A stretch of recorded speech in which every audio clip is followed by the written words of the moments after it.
usaha mengkurangkan pelepasan RM10 menjelang dalam peralihan tenaga dan industri tenaga boleh diperbaharui melalui Pelan Hala Tuju Teknologi dan industri bioGC tenaga boleh diperbarui kepada 200 menjelang 2020. Pelaksanaan NETR Universiti boleh terlibat sama ada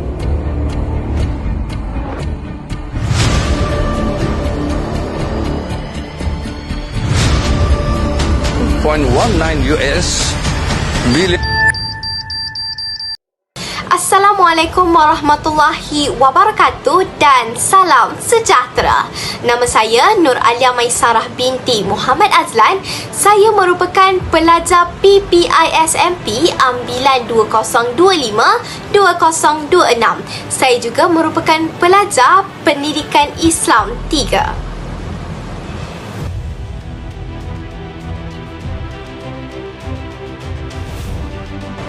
Tahukah anda bahawa sumber tenaga yang boleh diperbaharui merupakan tenaga yang dihasilkan daripada sumber semula jadi yang tidak akan habis dan sentiasa diganti seperti cahaya matahari, angin, air, ombak serta biojisim.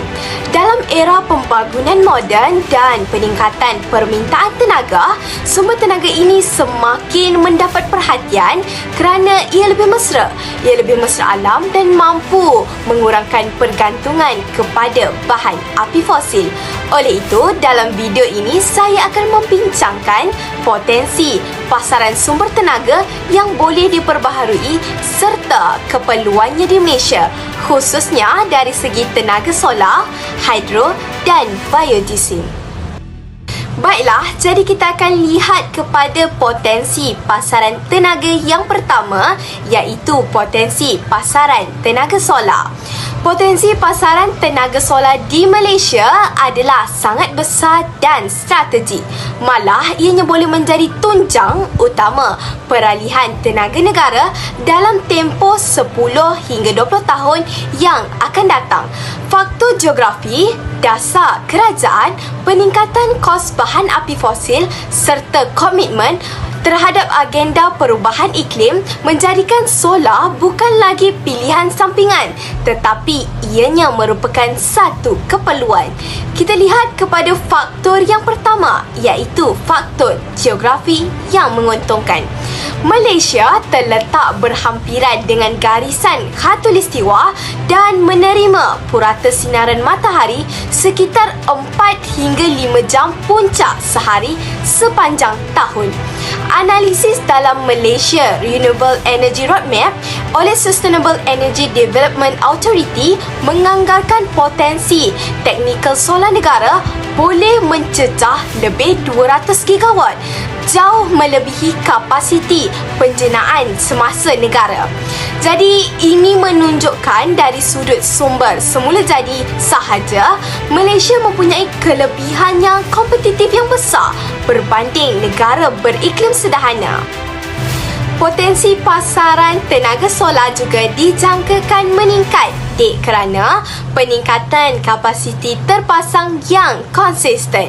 Data daripada Energy Commission Malaysia iaitu Suruhanjaya Tenaga menunjukkan kapasiti solar di Semenanjung Malaysia telah meningkat dengan ketara dalam tempoh sedekat yang lalu.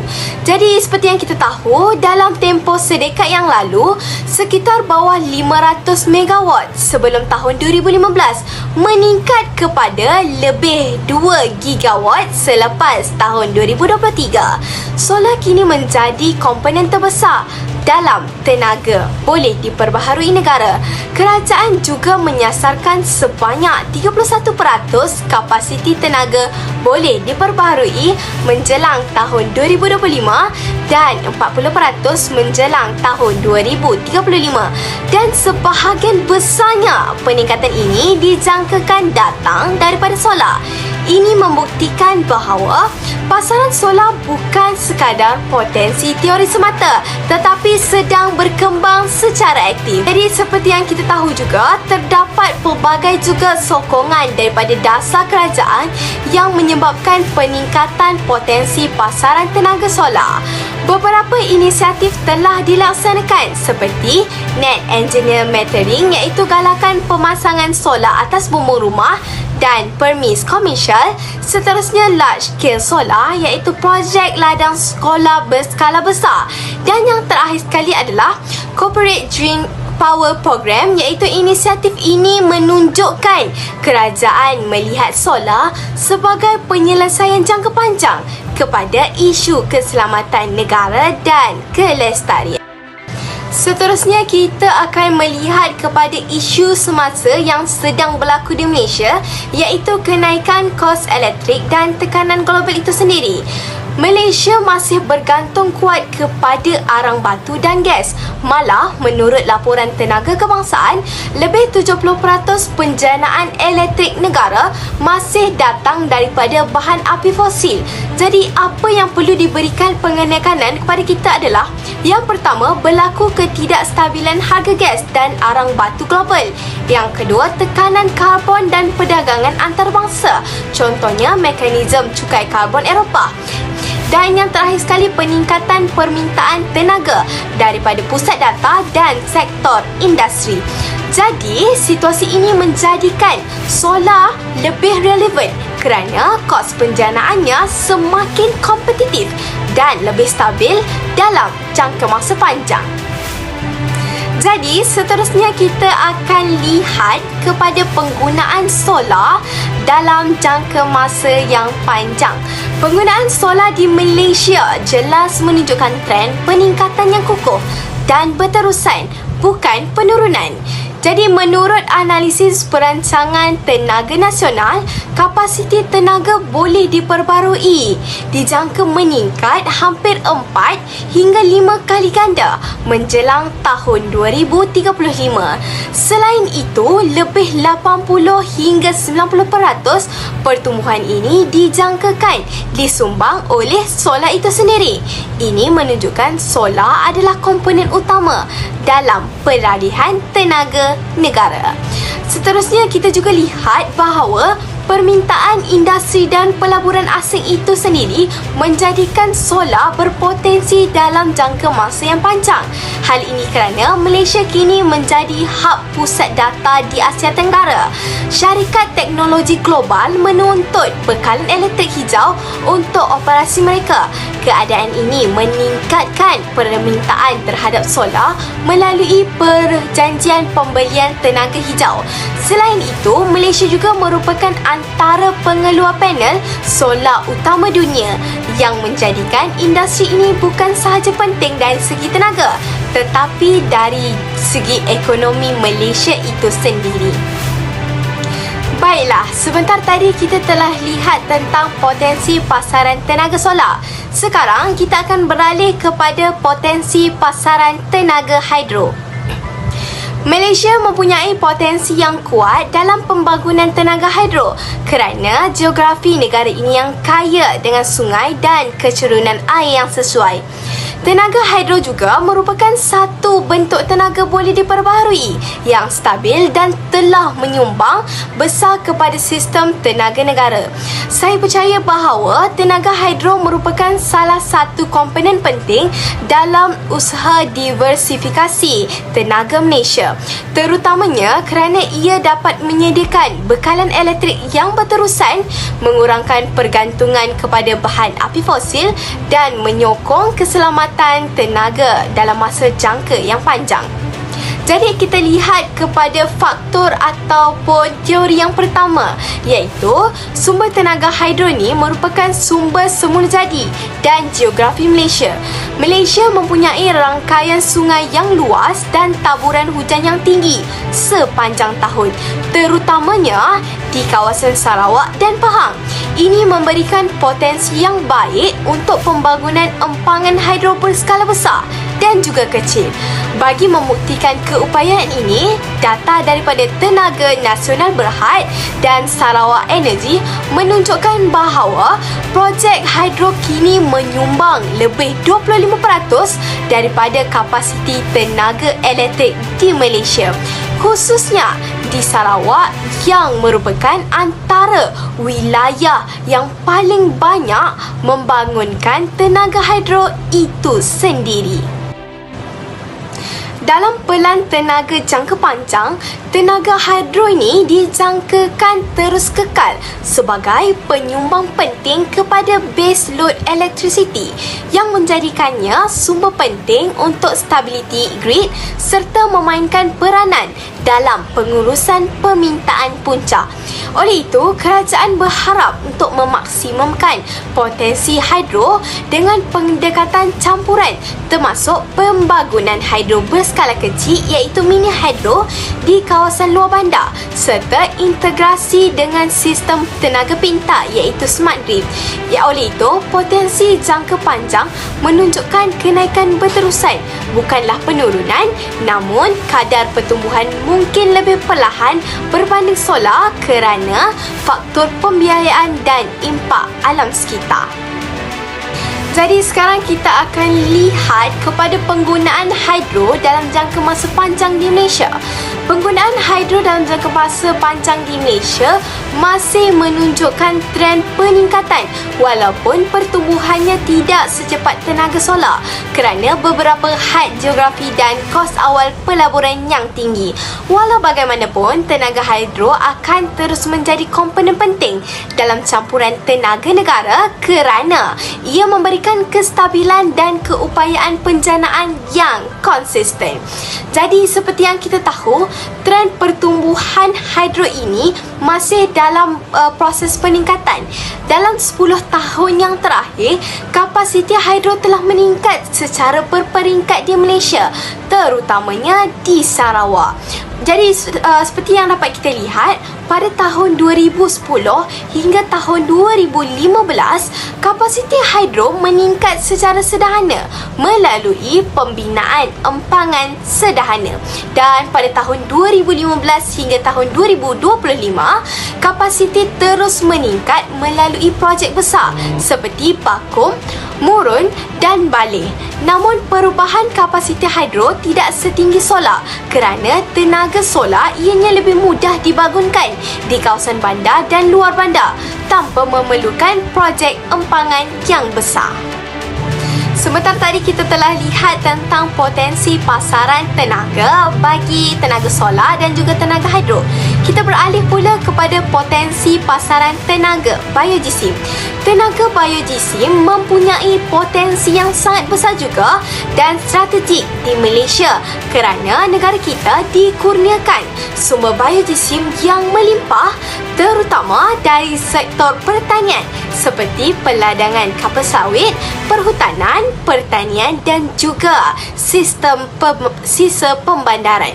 Tenaga biojisim bukan sahaja boleh mengurangkan ketergantungan kepada bahan api fosil, tetapi juga meningkatkan kedaulatan negara dan menyokong pembangunan ekonomi tempatan.